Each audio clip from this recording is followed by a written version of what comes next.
and welcome to the podcast where friends discuss environmental policies from around the planet.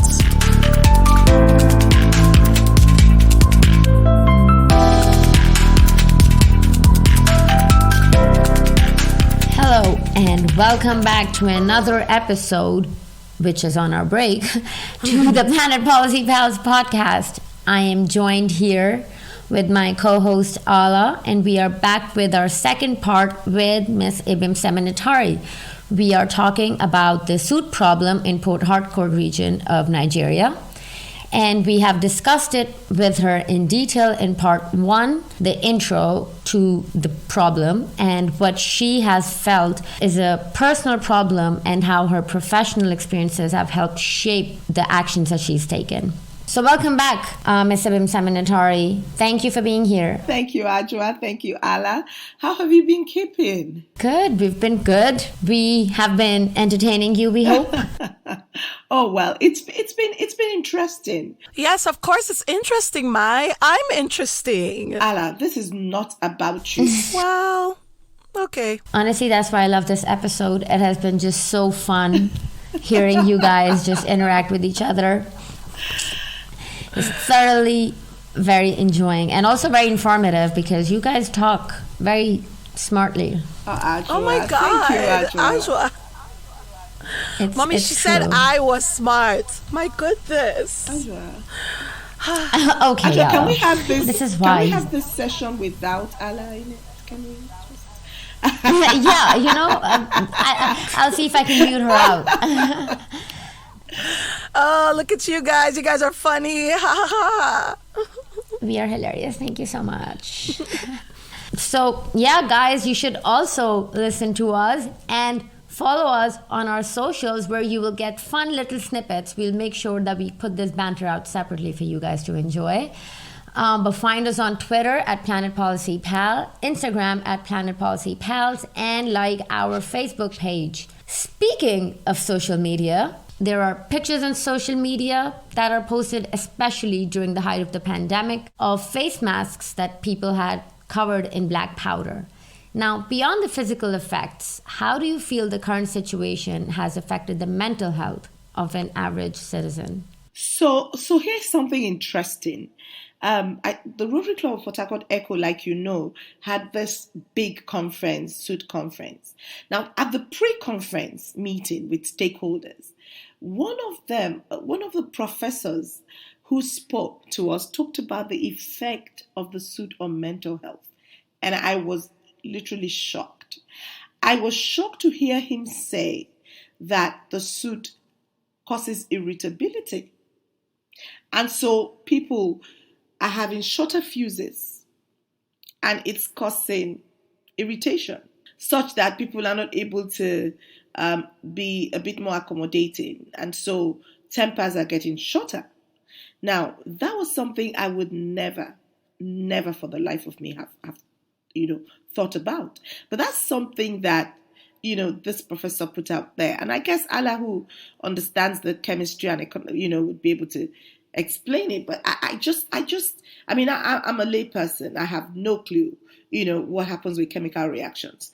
So to have someone say to us that this thing that we thought was just affecting our lungs, our breathing, went beyond that to affect our mental health was crazy.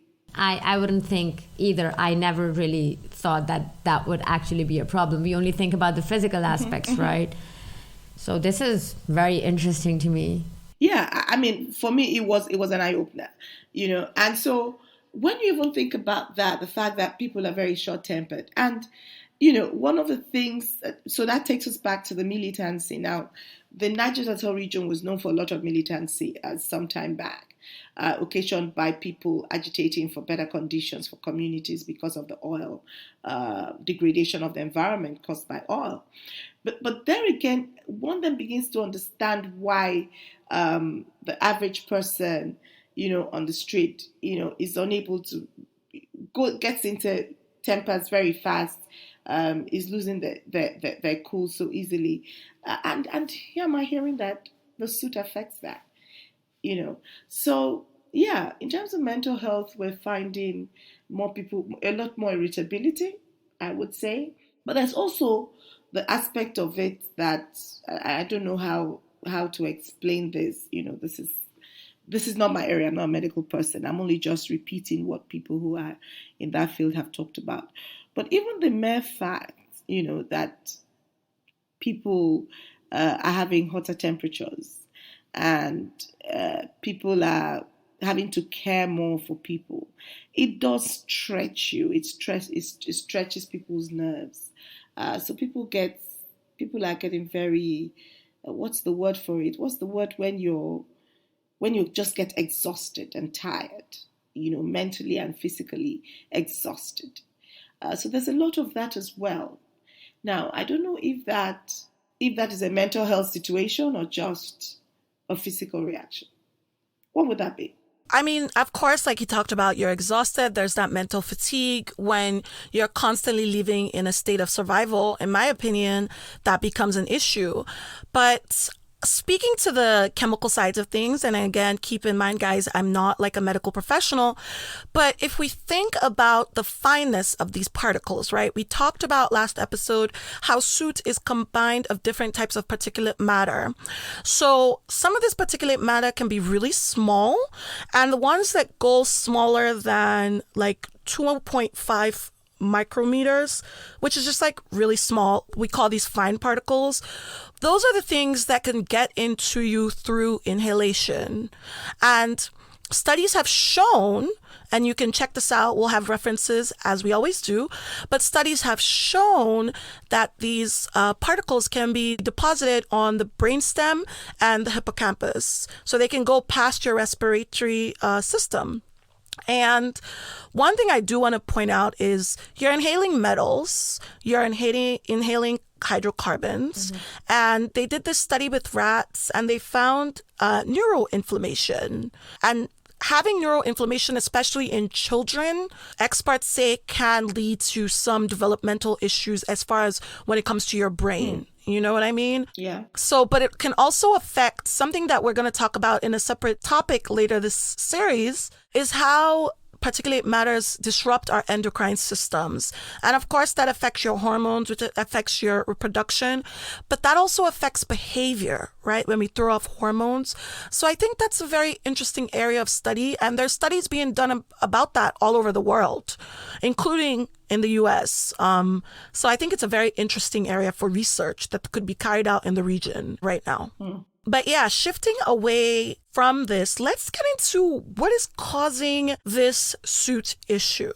So it was debated for a while. I don't know why. I thought it was a little obvious. But I know that the state government in River State commissioned a study, an investigation in 2016. And what they found was there were three main issues that were causing the soot problem in Port-Harcourt. Gas flaring, of course, from the oil industry. Illegal refining, the coal fires, as they're called locally. I think we spoke on that a little bit. Ms. Semenitari touched on that in the last episode. And to a lesser extent, we had these Chinese bitumen refineries.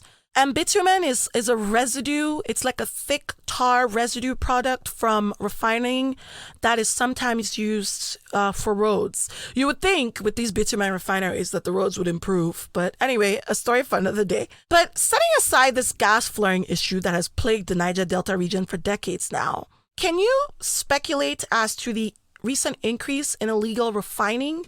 Why do you think more and more of our younger citizens are becoming involved in this activity that is so dangerous? So, quite frankly, economics. It's the economics. And that's the point. And that's part of why it's difficult to stop it easily. Because, so a lot of young people in the Niger Delta region graduate and cannot find jobs. And some of them are engineers, some of them, they can't find jobs. There are no jobs. So what do? They opt for illegal refining outside the fact that it is very lucrative. So they find these jobs. A lot of the people who own these illegal refineries pay young graduates a lot of money, much more than they would earn in regular jobs. So it's the economics. Frankly, that's what it is. And they've been able to find safer and safer ways to refine the crude. So initially it was very dangerous. They were the methods were quite crude. People were burning, getting burnt in accidents. But every day they appear to have done better with improving the methodology. So they don't consider it as dangerous. And so basically, the simple answer to this is it's economics. Of course, yeah. I mean, at the end of the day, everybody needs to eat. And I know that they keep refining the process, but I would say refineries on their own are dangerous to the health of the people around them. Of There's a course. lot of complexities, that go into that.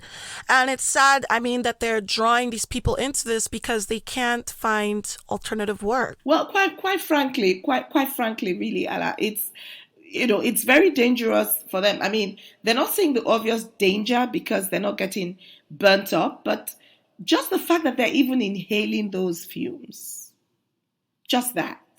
And that's why some of us have advocated for cellular refineries and modular refineries in a way, that would see regulation. We're saying you can afford to regulate the practice such that it is safer and it is cleaner. And once people don't have to do things under the table, the tendency is that they would then comply with safer ways of doing it, cleaner ways of doing it. And they can gradually even transit to cleaner fuels. But, you've got to create the environment that enables them, or have policy that enables them actually do this legally. So coming from a country that actually has such similar problems, right? Like with the government not regulating, there's so much under the table. Corruption is like really prevalent here as well. Like you said, if the government actually creates legal ways to do these things, like that's such a great point, and that's such a great note for all these other developing countries that face issues like these to take from this. It certainly is. It really is. So speaking of regulation and clamping down, something that investigation found as well that was a major issue is that when security forces, government-run security forces, tried to break up these refineries when they found them, they would end up burning them, which I'm not sure why this practice started, since that would only raise emissions and increase damage. There was a report that came out that they had asked the security forces to end the practice of burning them. As someone who lives in the state and is very involved in this issue, I know you've done outreach. Have you seen that practice stop in any way? Are they still burning down those refineries? Honestly, that's the one that beats my imagination. How do you solve a problem by creating a bigger one? Honestly, the security forces need to figure out better ways, because throwing it into the river or burning it up doesn't help anyone. We just see thicker clouds of black just everywhere, thicker smoke in the air. And quite frankly, I wish I could say I see a reduction, but the truth is I don't. Yeah, so you're right. The responses that government gives to these problems are very important. Speaking of government, I don't know if I should say a response, intervention, policy, whatever you want to call it, there were quite a few disagreements on financial compensations in the Petroleum Industry Bill passed in Nigeria last year, right? We also talked about that on episode 26. That was a very big problem. A major issue that we wanted to address is the stipulation that host communities are now responsible for protecting oil and gas assets in those communities, right? And then being the responsible parties when there's failure with vandalism and things like that. And especially considering the report that attributed part of the Soot problem to illegal refining issues. How does this affect the smaller communities that are left with this issue? Like, are they now abandoned by the federal and state governments, or do they still have some hope? So I think that really what government is trying to do here is to say that the assets are in your communities, the vandals, find them, or don't let them do it. I think pretty much that's what they're trying to say. It's the fact of saying that it is, and this is an African proverb, that it is the rat in the house that tells the rats in the bush that there is food at home. So I think it is that general idea that is behind government saying, okay, We put these assets are in your communities. For them to be vandalized, people need to come into your communities. Now, when you see a stranger, you're going to know. And if someone within your community chooses to destroy these assets, we want you to find them and bring them to us. I guess that's the general idea. The bigger problem, however, is if you're talking about the kinds of assets that are the assets we're talking about, oil and gas assets, and you're talking about criminals who have access to all kinds of weaponry, is it really going to be easy for communities to see who's doing it? That's the question to ask. How is it possible to empower communities to feel like even if they told you who was committing this vandalism, they would be protected? Because don't forget that if you're dealing with oil and gas oil theft is not something that is done by just a nobody. Sure. These are kingpins. So it's going to be tough for communities to be able to turn them over because they'll be scared about their safety. So who secures the person that squeals on the person that vandalized? And I think that government needs to therefore sit down and look at this issue a little bit more and figure out how we can make the most of, yes, the communities know the vandals and should be able to tell us, but also protect people so that their lives are not at risk. Because people fear for their lives and the lives of their children. Definitely. Like whistleblower laws. They could use an approach that people in Texas were using, where the people who report have weapons, so nobody can come for them. You can report women left, right, and center. So I guess Ajwa, I know Texas does not have the best human rights laws. Circulate more weapons, I guess, could be an answer. Alternate solution. The government needs to consider, like whistleblower laws and also just assistance in general, because like you said, we're not fighting like just everyday average Joe. These are people that have considerable resources. It's dangerous to take them on. So now when we talk about solutions and what role government can play, the current Nigerian president, Muhammadu Buhari, said in his speech during COP26 that Nigeria has energy challenges for which we believe gas can be used to balance a renewable energy-based system, be it wind or sun.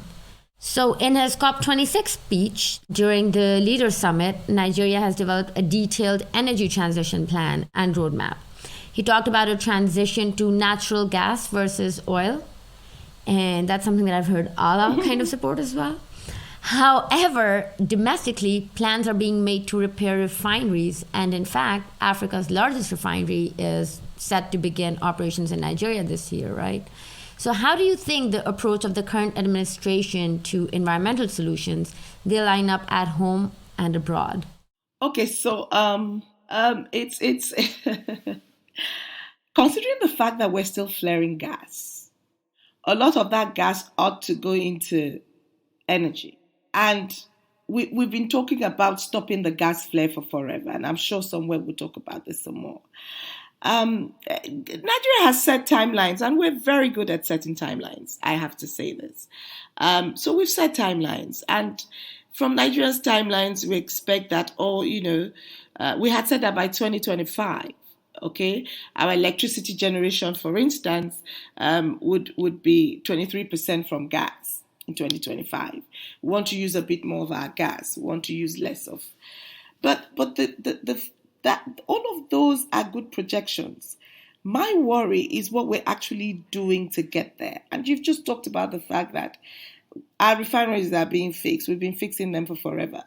But that's okay. We continue to fix them because, we want to be able to produce our own. So, yeah, Africa's largest refinery is being built in Nigeria. So clearly, I'm not seeing an immediate departure from fossil fuels. Not immediately. I don't see that happening. Again, because that's the cheapest source of fuel. So I guess people are going to continue to use that. There might be some transitioning, but honestly, I don't see the infrastructure on ground today that suggests that we can be where we thought we would be in 2030.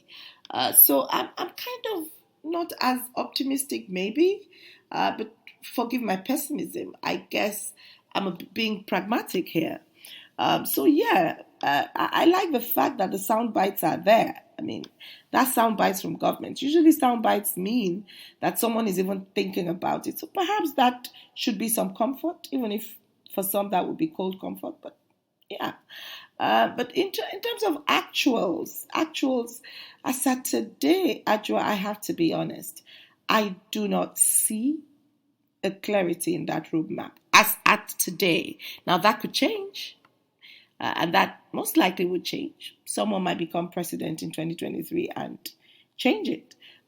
This president at least is saying, okay, here's a structure I think is possible. But he's got a year and a half to exit in government.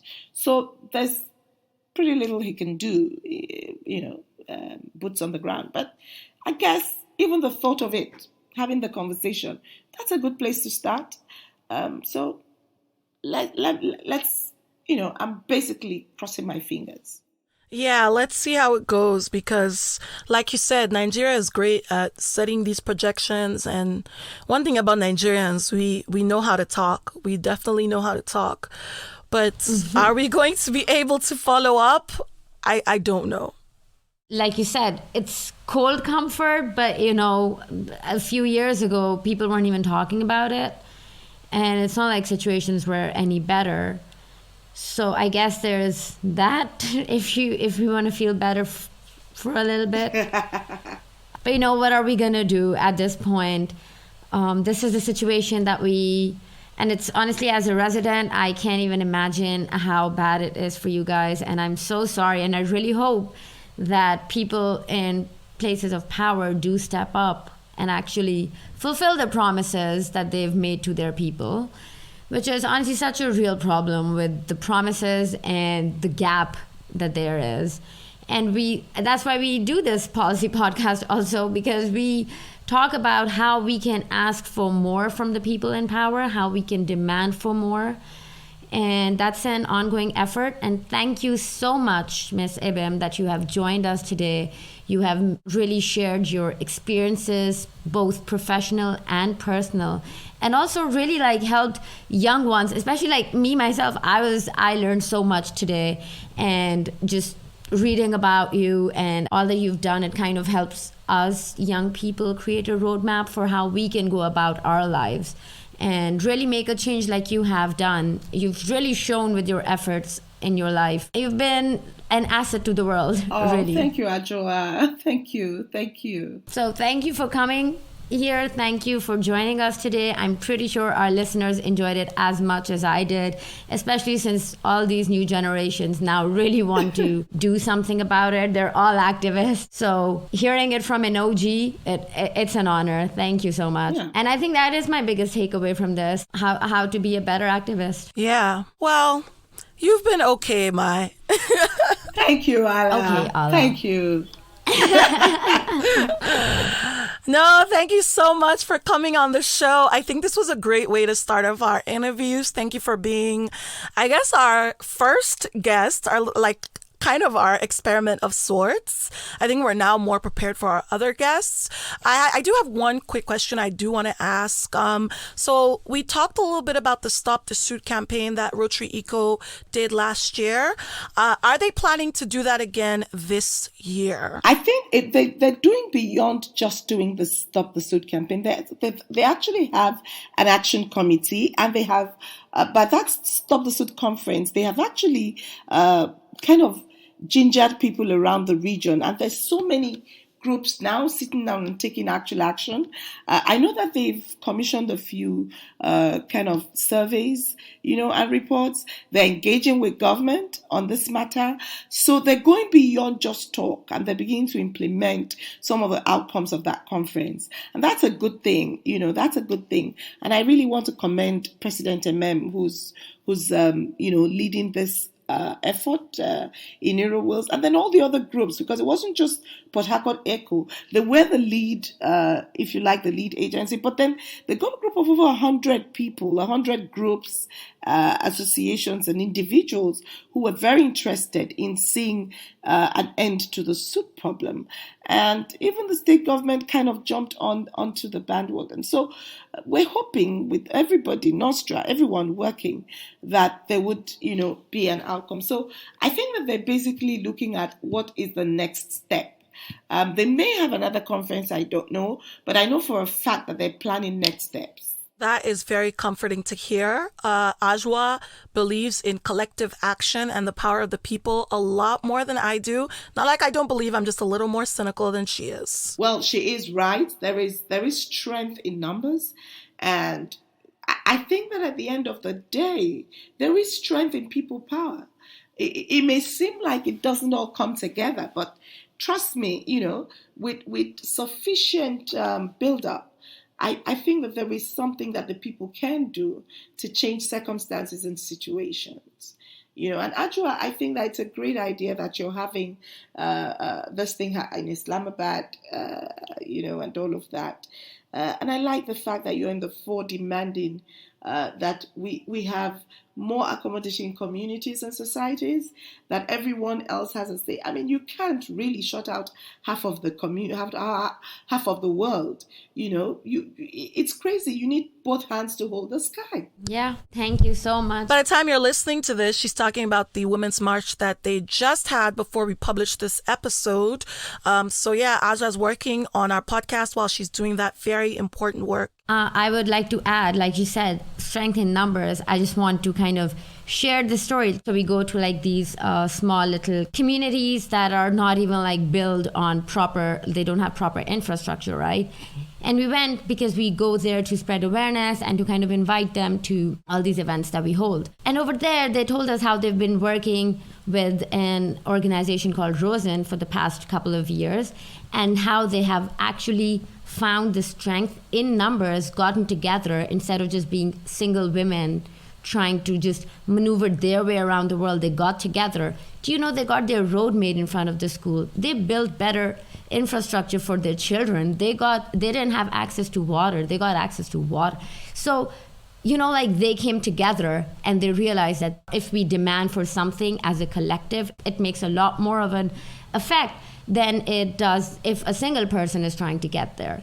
So, today I actually saw what me and even Miss Ibim agrees with me on, that when people get together, there's a bigger impact. Okay, win for you guys. Yay, you guys. Something that we always do at the end in this series is we try to rank the problem we talked about on a scale of 1 to apocalypse. We know it's a little gimmicky, but we do it anyway. So we're going to ask you, Ibim, I love doing that. Ibim, on a scale of 1 to apocalypse coming, where would you rank this soot problem in Port-Harcourt? Apocalypse. I don't need to think. People have black lungs. People are, I would 100% agree with you. And watch how Allah says, I think 7, maybe 8.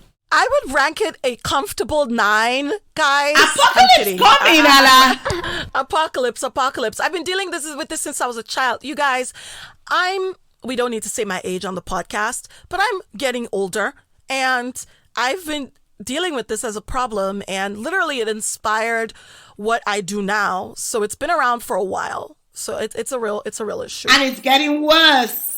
Yes. Thank you for not telling the people my age, Mai. So before I move on to social media, Ibim, please, could you let us know where the people can find you and your organization as well? So you can find us at Rotary Club of Port-Harcourt Cosmopolitan on Facebook. You can find us Port-Harcourt Cosmo on Instagram. You can find me, Ibim Semenitari, on Facebook and on Twitter and on Instagram, or just my first and last name. I keep it simple. She does, guys. She's a writer, by the way, that came up with this creative approach to her social media names. Anyway, Question for our audience, based on our discussion so far, do you guys think the Nigerian government in its current state will be able to fulfill its commitment to transition to net zero emissions?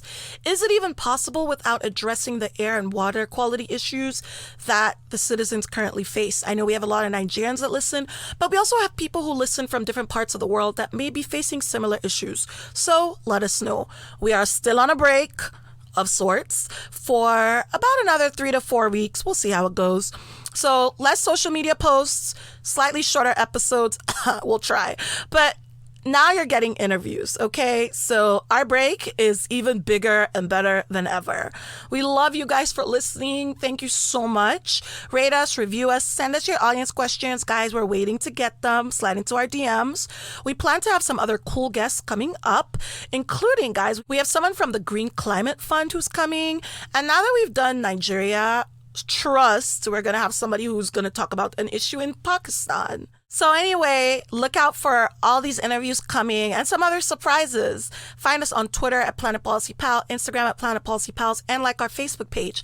If you want to know more of the guests that we have, head to our website, planetpolicypals.com, and click on the guests and partners page. You will be able to find their bios over there, as well as more about Mrs. Ibim Semenitari, who we had on here today.